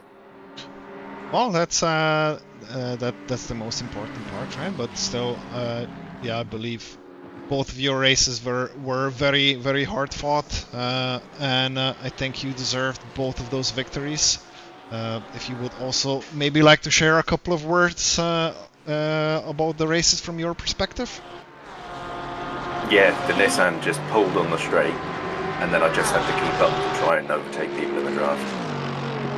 That was my race. I was just basically trying to stay as close as I can, exit in T1, so that I have the opportunity to just breeze past. Yes, we saw that most of the overtakes from the Nissan were kind of in that fashion, as you mentioned. But I guess the brick on wheels has a little bit of a problem through the twistier sections, right? Yeah. Not so much of it being a problem, it's just on this track, it's just that's its strength, and yeah, play to it. And play to it very well. And yeah, congratulations one more time. Thank you very much, Mr. Stevens. And then we move on to the Pro Class winner of Race 1 and Race 2 by quite a bit of a margin. The only interesting bits that we have seen from you, Paul, were pretty much the starts, because afterwards you managed to pretty much drive off into the distance in both races. I'm sure the fighting behind you has helped to build that gap even more. But yeah, maybe if I may ask you as well to share a couple of words of the races from your perspective. Yeah, thank you very much, first of all. Yeah, quite quiet and uneventful, basically how you like your races, right? I nearly actually ended my race in that one race because I was so interested in the draft battle behind that I slightly missed the braking point for the bus stop. So yeah, except for a couple of slight moments in the 0TC Mustang, not really much going on. I just really like Watkins Glen. It's such an underrated track, to be honest, because it can deliver you insane battles. There are so many overtaking opportunities. Maybe bus stop isn't exactly one of them, but this track is just great for racing. Not particular like endurance, but I think for like the 20-25 minutes races, this track can really deliver quite good battles. Yeah, and we have seen quite a few battles today. And yeah, an excellent drive on your part as well, building the gap lap by lap, disappearing into the distance, setting fastest lap after fastest lap. It was an absolute pleasure to watch. And of course, congratulations to you as well one more time for winning the both sprint races in the Glen, which has also extended your championship lead a little bit, I believe. Which is always a welcome thing to see as well. Right, thank you boys for your time. I believe this will be it for the stream tonight. thank you everyone as well for watching, and we hope that we will see you tune in the next week on Tuesday as well for round 6. I wish I remembered which track was the next one, and I'm not quick enough to find that information. Let's see. Next Indianapolis. Indianapolis, yeah. Indianapolis, you're correct. So we stay in the America. And Also a go to very Indy. lovely track. Lovely Very and slippery. underrated track. yeah, very slippery, but it can also deliver for great races. So I'm excited for the next one. Maybe I need some ballast, to be honest. we can get that sorted. Yeah, I know. Or we can go bowling. We were bowling this time. With enough bowling. Yeah. All right. Well, thank you everyone. I will end the stream here. I hope you enjoyed it. And yeah, like I said, catch you in a week. Thank you and bye bye. See you next time. Thank you.